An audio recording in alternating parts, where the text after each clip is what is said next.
আমি আয়েশা সিদ্দিকা, গাজীপুর থেকে বলছি। আমি যে ঘটনাটি বলবো সেটা আমার সাথে 2019 সালে ঘটেছে। ঘটনাটি ঘটে সিরাজগঞ্জ বাতিয়ায়, আমার দাদু বাড়িতে। সিরাজগঞ্জের পান্নাতপুরে আমার মেজো ফুপু থাকেন। সেদিন ছিল শনিবার। আমরা গেলাম ফুপুর বাড়িতে। আমার ফুপা অনেক অসুস্থ ছিলেন। তার 2 দিন পর আমার ফুপা মারা যান। সেদিন ছিল আসলেই একটা কষ্টের দিন। জানাজা শেষে তাকে কবর দিয়ে আমরা গেলাম বড় ফুপুর বাসায়।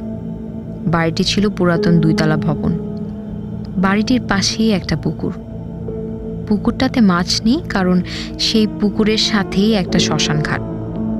জায়গাটাও খুব ভালো, আবার ভয়ঙ্করও।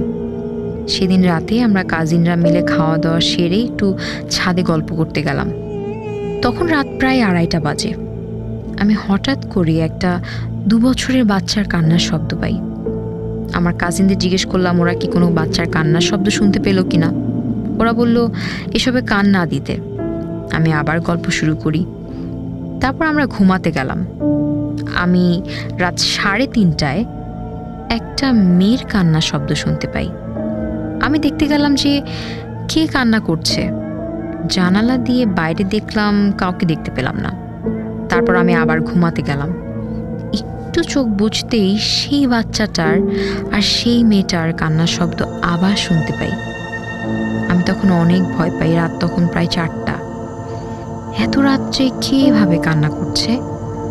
মানুষকে খুব জোরে জোরে মারলে যেভাবে কান্না করে, ঠিক সেইভাবে কান্না করছিল। আমি কাউকে ডাকার সাহস পাইনি। তবে আমি কাউকে ডাক না দিয়ে নিজেই চলে যাই দেখার জন্য যে কে কান্না করছে এভাবে। আমি গেলাম পুকুরটার দিকে। পুকুরটির ঠিক বাম পাশে একটা বাঁশ বাগান, আর সেখান থেকে বাচ্চাটার কান্নার শব্দ আসছে, কিন্তু মেয়েটার কান্না শুনতে পাচ্ছি না। আমি কিছু না বুঝে বাগানে ঢুকে গেলাম। একটু এগোতেই দেখি একটা বাচ্চা খুব কান্না করছে। পাশে একটা মেয়ে চুপ করে বসে আছে। আমি সাহস করে বললাম, আপু আপনি কে? এত রাতে কি করেন এখানে? কোনো উত্তর পেলাম না। আমি আবার জিজ্ঞেস করি, আপু আপনি কে? তার কোনো জবাব নেই। আমি সামনে গিয়ে তার কাঁধে হাত রাখতে সে আমাকে এক জোরে ধাক্কা দিল। আমি ছিটকে পড়ি, হাত অনেকখানি কেটে যায়। আমি সেখান থেকে বের হতেই দেখি সেই বাচ্চাটা আমার দিকে তাকিয়ে মুচকি হাসছে। তবে সেটা কোনো বাচ্চা ছিল না। নিমিষেই সে তার আসল রূপ ধারণ করলো। তার চেহারা দেখে মনে হলো কেউ অ্যাসিড ঢেলেছে। সেই শয়তানটা আমাকে টানতে টানতে পুকুরের কাছে নিয়ে যায়। আমি কি করব বুঝতে পারছিলাম না। কোনো সূরা মাথায় আসছিল না। এদিকে হাতে প্রচণ্ড ব্যথা। আমি সেই মেয়েটার চেহারা দেখে নিজেকে আর সামলাতে পারলাম না। মেয়েটার চেহারা ছিল এমন যে তার বাম চোখের অর্ধেক নেই। ডান চোখ লাল, মুখ থেকে কি যেন বের হচ্ছে। কিন্তু মেয়েটা আমাকে পুকুরে ফেলার আগেই ফজরের আজান দিয়ে দেয়, আর আমি তখন অজ্ঞান হয়ে যাই। তারপর দুপুরে আমার জ্ঞান আসলে আমি নিজেকে হাসপাতালে আবিষ্কার করি। আব্বু আমাকে জিজ্ঞেস করলো যে কালকে রাতে কি হয়েছিল। আমি আব্বুকে সব বলি। আব্বু সব শুনে বলে এই ভবনের পাশে একটা বাসা ছিল। সেই বাসায় পালিয়ে আসা 2 জন প্রেমিক প্রেমিকা ছিলেন। ওরা বিয়ে করে, ওদের 2 বছরে একটা বাচ্চা হয়। একদিন মেয়েটা জানতে পারলো তার হাজব্যান্ডের সম্পর্ক চলছে অন্য একটি মেয়ের সাথে।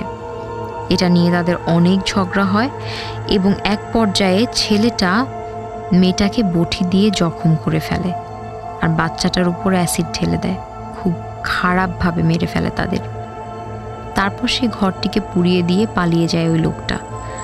তারপর থেকেই ওই মেয়ে আর ওই বাচ্চাটার আত্মা বা শয়তান হয়ে ঘুরে বেড়ায়। ভূত কথা। আপনার নিজের ভৌতিক অভিজ্ঞতাগুলোকে অন্যের কাছে পৌঁছে দিতে আপনার ঘটনাটি আমাদেরকে লিখে পাঠান রেডিও ফুর্তির অফিসিয়াল ফেসবুক পেজে মেসেজ করে অথবা অডিও ক্লিপ রেকর্ড করে। আমাদেরকে ইমেল করেও পাঠাতে পারেন ভূতকথা@radiofurti.fm।